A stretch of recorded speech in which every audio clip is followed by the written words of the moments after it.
はよ。ねね。うん、中やったらクーラー効いてんで。持っていったるわ。はい、どうぞ。はい。拒否らんと。はい。お兄さんごめん、お肉ごめん。その辺置いてて、氷入ってるから大丈夫です。すいません。あ、冷蔵庫お母さん、ここ。あ、冷蔵庫入れてるものが出して。はよ、いけ。すぐ終わるから。あ、ほんまに。はいわ。ちゃんとして。はい。あ、でんちゃん、これ買うてん。これ。買うてん、家でもう。ほら、レインコート着せる言うたら。うわー言われるやろ。脱がす言うたらうわー言われるやろ。はい、頑張ってね。頑張ってね、れんちゃん。待ってるからね、帰らへんからな。最近なっきょんの分。あ、そうなんですか。って言うて怒るくせにな。お母さんおるおる。あ、賢い。賢いね。賢いもんってやったら。割といいとこついてる。わあ、いいの。それいいな。それ何？これね、なんか、シャンプー出てくるの？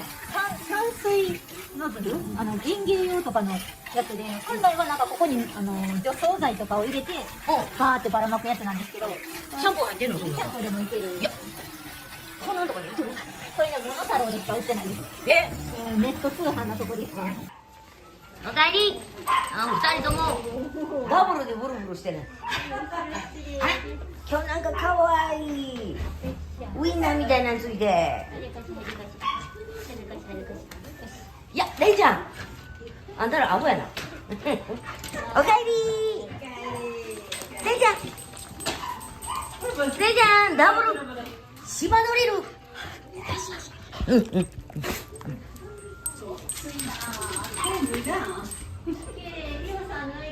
あ、よけ脱いだ？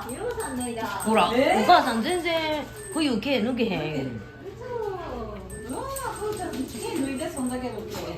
いやー、ふーちゃん脱いでこんだけのボツさ。さっぱりしてこれやな。いやふーちゃん。ふーちゃんどうする？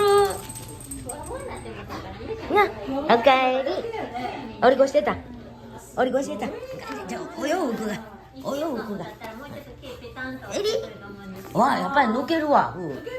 抜けてる抜けてる。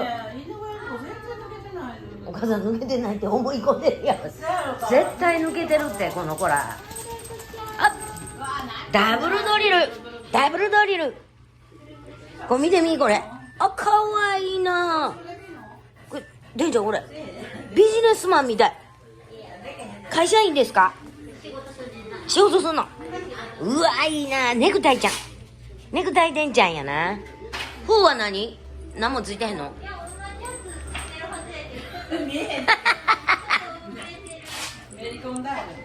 賢かったな。お疲れ様でした。